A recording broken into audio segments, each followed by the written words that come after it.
चलिए, उत्तराखंड में दो चीजें इस समय चरम पर चल रही हैं। एक तो है गर्मी और दूसरा है चार धाम यात्रा। गर्मी का तो कोई उपाय नहीं है, लेकिन चार धाम यात्रा को लेके बेरोजगार संघ के अध्यक्ष बॉबी पवार ने बड़े सवाल सरकार पर उठाए। बॉबी भाई, यमुना घाटी को लेके और वहां के व्यापारियों को लेके आपने बड़े सवाल उठाए हैं। क्या आशंका और क्या लग रहा है, क्या हो रहा है?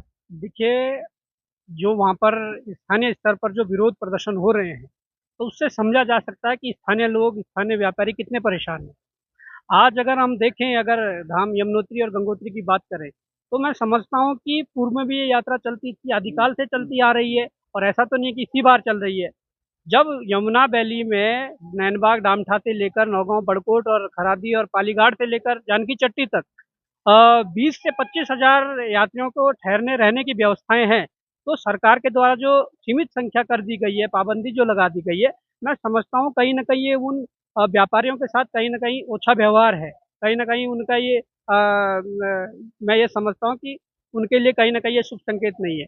जिस प्रकार से हमारे वहाँ के होटलियर्स भाइयों द्वारा या होटल जो मालिक हैं, वहाँ के जो लोग हैं, उनके द्वारा विरोध प्रदर्शन यमुनोत्री धाम में भी किया जा रहा है।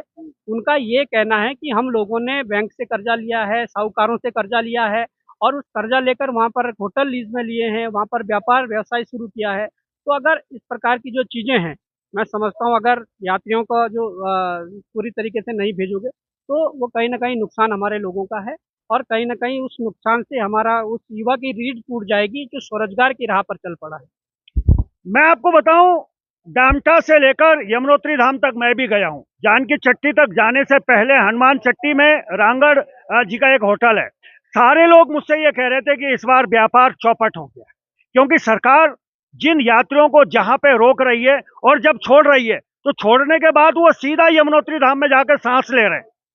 तो ये एक बड़ी समस्या आ रही है। और ये पूरी यमुना घाटी की बात नहीं है बॉबी भाई, ये पूरे उत्तराखंड में जितने भी हमारे अपने होटल व्यवसायी हैं, उनकी बड़ी दुर्दशा है, खास करके जो रास्ते में है। तो उनको लेके 31 तारीख को एक बड़ा आंदोलन भी होटल व्यवसायी कर रहे हैं। देखिए, मैं वही कहना चाह रहा हूँ कि जिस प्रकार से आपने बात कही कि जो ये रोकने की परिपाटी है और उसके बाद जो एक साथ छोड़ने की बात है, वो सीधे वहीं धाम पर जाकर रुक रहे हैं। तो अगर रोकना ही है तो जहाँ-जहाँ पर जिस स्तर के होटल हैं, उतनी गाड़ियों को वहाँ-वहाँ रोका जाए, जिससे यात्री जो हैं वो विश्राम भी कर पाएँ, रुक भी पाएँ और हमारे जो होटल स्वामी हैं, उनको भी मुनाफ़ा हो पाए। बावजूद इसके जो ऑनलाइन रजिस्ट्रेशन की प्रक्रिया है, कई लोग ऑनलाइन रजिस्ट्रेशन में सक्षम नहीं हैं। उनके लिए चारों धामों के मुख्य पड़ाव पर कहीं न कहीं ऑफ़लाइन रजिस्ट्रेशन की प्रक्रिया सुचारू रूप से शुरू हो जानी चाहिए। इसके अलावा यमुनोत्री धाम में धारा 144 लगाई है, क्यों लगाई है, क्या कारण है, वो हट जानी चाहिए और तमाम प्रकार की चीज़ें हैं। ऐसा तो नहीं है कि पहली बार यात्रा चल रही है। हमारे नेता यात्रा को सुचारू रूप से चलाने के बजाय आप दूसरे प्रदेशों में जाकर अपने पार्टी के लिए प्रचार कर रहे हैं। तो मैं समझता हूँ कि पहले प्रदेश की चिंता होनी चाहिए, उसके बाद आप यूपी जाओ, हिमाचल जाओ, कहीं भी जाओ आप प्रचार-प्रसार करिए। पर उससे पहले यात्रा को दुरुस्त कर दीजिए, यहाँ की सुविधाओं को दुरुस्त करिए, जिससे कि हमारे लोगों को भी फ़ायदा होगा, स्थानीय जो व्यवसायी है उनको भी फ़ायदा होगा और कहीं न कहीं आप जो बता रहे हैं कि 20 दिन में 200 करोड़ का जो मुनाफ़ा हुआ है, मैं समझता हूँ कि अगर यात्रा सही तरीके से चलती, ये 400 करोड़ का आंकड़ा भी हो सकता था। जी, मैं आप लोगों को बता दूं, कई बार ये सूचना भी मुझे होटल वाले दे रहे हैं कि रात को 12 बजे यात्रियों को छोड़ा जा रहा है। अब रात को 12 बजे अगर यात्रियों को छोड़ा जाएगा, तो वो सीधा धाम में जाके रुक रहा है। उस बीच में तमाम जो होटल वाले हैं, व्यवसाय हैं, वो पकौड़ी बना के रख दे रहे हैं, लेकिन वो ठंडी हो जा रही। जलेबी बना दे रहे, लेकिन वो ठंडी हो जा रही। समझ में नहीं आ रहा उनकी कि अब हम इस होटल को छोड़ के कहाँ होटल बनाए।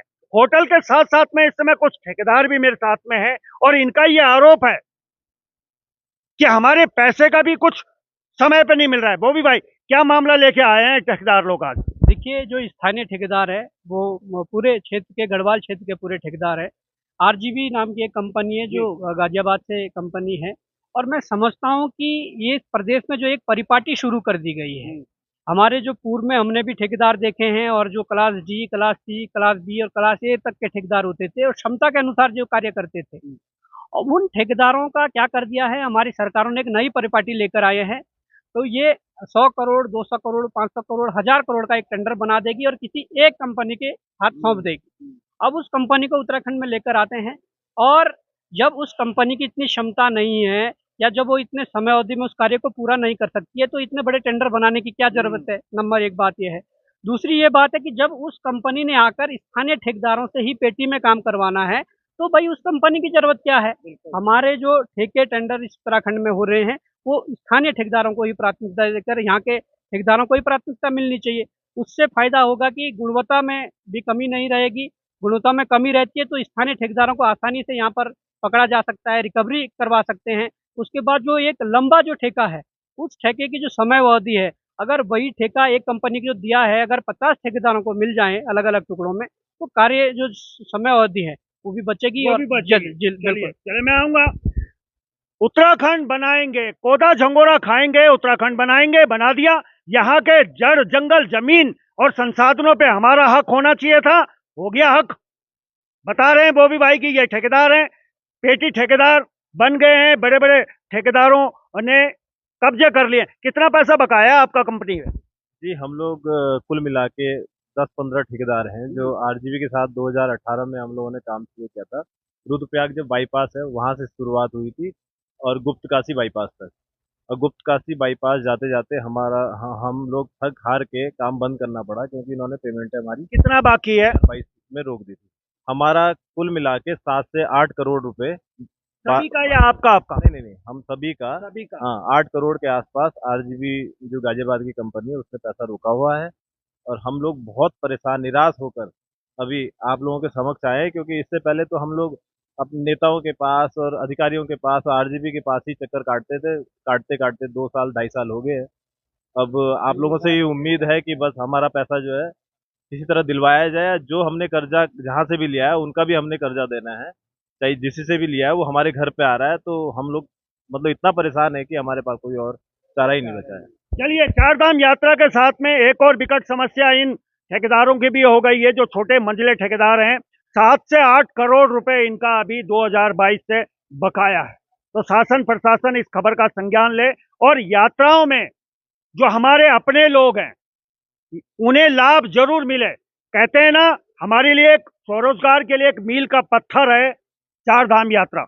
लेकिन स्वरोजगार अगर नहीं होगा तो फिर 6 महीने बाद वो करेंगे क्या, ये सोचना शासन प्रशासन का काम है। तो चलिए फिलहाल अभी के लिए बस इतना ही। देखते रहिए पर्वतवाणी लाइव।